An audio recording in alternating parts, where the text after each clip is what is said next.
Good morning, students. In this video of reaction mechanism, we are discussing about the methods which are helpful to determine the mechanism of that particular reaction. First method हम पढ़ चुके थे product analysis वाला।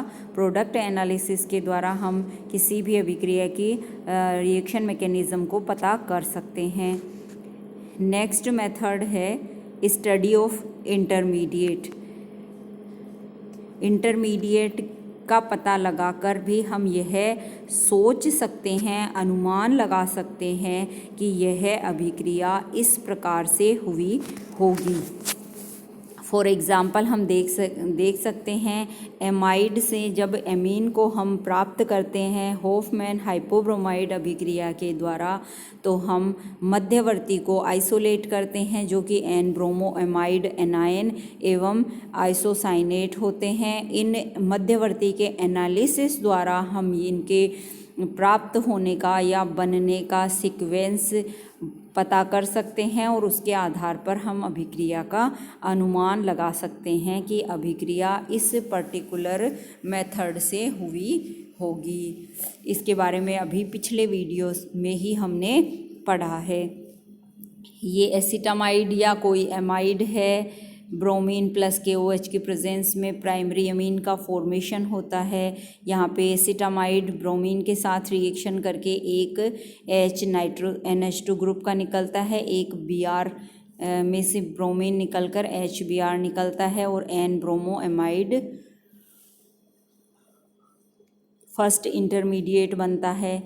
इसमें से HBr का removal nitrogen पर से ही होता है जिससे नाइट्रीन इंटरमीडिएट के रूप में बनता है। इस नाइट्रीन में रीअरेंजमेंट होता है, CH3 नाइट्रोजन पर शिफ्ट हो जाता है तथा नाइट्रोजन के एक लोन पेयर ऑफ इलेक्ट्रॉन के द्वारा कार्बन और नाइट्रोजन के बीच में डबल बॉन्ड का फॉर्मेशन कर दिया जाता है, जिससे मिथाइल आइसोसाइनेट हमें प्राप्त होता है। मिथाइल आइसोसाइनेट की जब रिएक्शन पोटेशियम हाइड्रोक्साइड के साथ होती है तो यहाँ से बॉन्ड ब्रेक होता है तथा इस तरीके से प्राइमरी एमीन का फॉर्मेशन हो जाता है।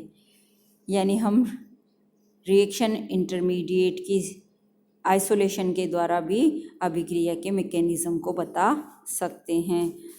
नेक्स्ट मेथड है रिएक्शन मैकेनिज़्म को डिटरमाइन करने के लिए आइसोटोपिक इफ़ेक्ट या समस्थानिक प्रभाव। देखिए, किसी केमिकल रिएक्शन की रेट का डिटर्मिनेशन करने के लिए हम यह कर सकते हैं कि उस रिएक्शन में जो रिएक्टेंट होते हैं उनमें किसी एक रिएक्टेंट को नॉर्मल लेने की बजाय उसका आइसोटोप ले लिया जाता है, यानी उसे हम आइसोटोप से रिप्लेस कर देते हैं और प्रोडक्ट में हम उसी आइसोटोप की पोजीशन का पता लगाकर संभव मैकेनिज़्म बताते हैं। फॉर एग्ज़ाम्पल देखिए, ये एक एस्टर है। इस एस्टर का जब हाइड्रोलिसिस किया जाता है तो प्रोडक्ट के रूप में हमें अल्कोहल प्लस एसिड मिलता है। लेकिन अब कन्फ्यूज़न कहाँ होता है कि एस्टर का ये जो ऑक्सीजन है यह ऑक्सीजन अल्कोहल में रहता है या फिर एसिड में रहता है। इसको डिटरमाइन करने के लिए हम क्या करते हैं, इस पर्टिकुलर ऑक्सीजन को O16 की जगह उसके आइसोटोप O18 से रिप्लेस कर देते हैं और फिर इसका क्षारीय जलपघटन करवाया जाता है। इसका क्षारीय जलपघटन करवाया हमें एसिड और अल्कोहल प्राप्त हो जाता है। प्रोडक्ट में हम ये दोनों एसिड और अल्कोहल दोनों का समस्थानिक टेस्ट करके पता कर लेते हैं कि आइसोटोपिक ऑक्सीजन किस में उपस्थित है। इस प्रकार से हम अभिक्रिया की मैकेनिज़्म का पता लगा सकते हैं। स्टीरियोकेमिकल एविडेंस के द्वारा भी, यानी प्रोडक्ट एंड रिएक्टेंट की स्टीरियोकेमिस्ट्री को देखकर भी हम यह पता लगा सकते हैं कि रिएक्शन किस पर्टिकुलर मैकेनिज़्म से होती है।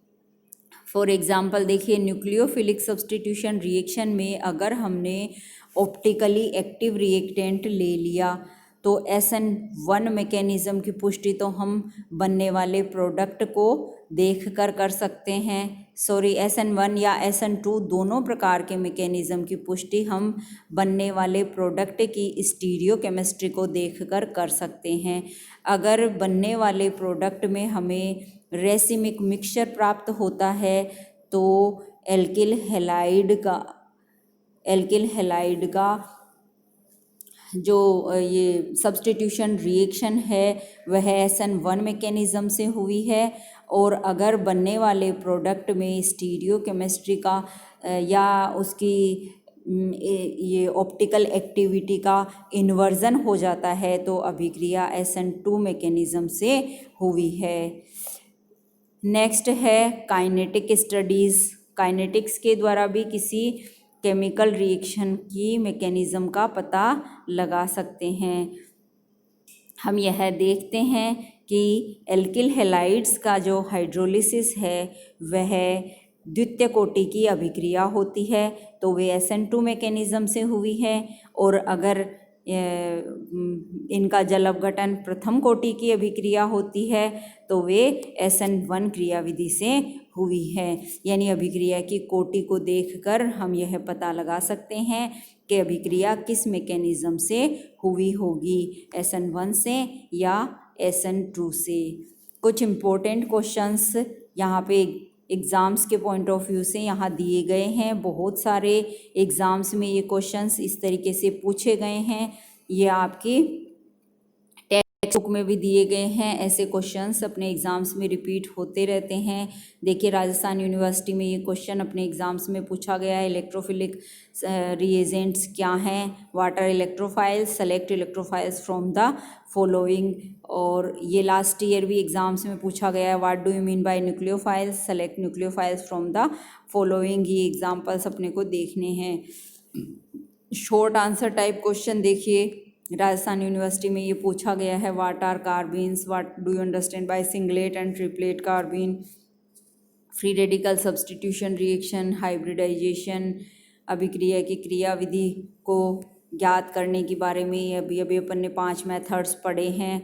अभी व्हाट इज़ रिएक्शन मैकेनिज़्म, इसे ज्ञात करने की 2 प्रमुख विधियां। यहाँ पे आपको ऑप्शन दिया गया है। अपने को जो विधियां अच्छे से लर्न हो उन विधियों को हम यहाँ दे सकते हैं। कोई 2 विधियां हमें लिखनी है। इसी तरीके से SN1 SN2 मैकेनिज़्म पर शॉर्ट नोट लिखिए। Benzene mechanism, clay thread compound, field effect, इस तरीके से कार्बेनाइन की स्ट्रक्चर एंड स्टेबिलिटी को बताइए। ये फील्ड इफेक्ट और ये यहाँ पे नहीं है अपने सिलेबस में। एरोमेटिसिटी के बारे में पूछा जा सकता है। देखिए, समस्थानिक प्रभाव या आइसोटोप्स इफेक्ट में हमें रिएक्शन मैकेनिज़्म ज्ञात करने की जो मेथड है आइसोटोप इफेक्ट, उसको यहाँ पर देना है। काइनेटिक स्टडी के द्वारा रिएक्शन मैकेनिज़्म को ज्ञात कर सकते हैं। नाइट्रीन इंटरमीडिएट के बारे में पूछा गया है। फॉर्मल आवेश, आइसोटोपिक इफेक्ट, रीअरेंजमेंट, इस तरीके से ये क्वेश्चन अपने एग्ज़ाम्स में रिपीट होते रहते हैं।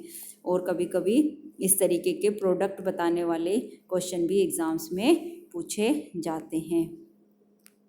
नेक्स्ट वीडियो में हम स्टार्ट करेंगे नेक्स्ट यूनिट स्टीरियोकेमिस्ट्री की। Thank you.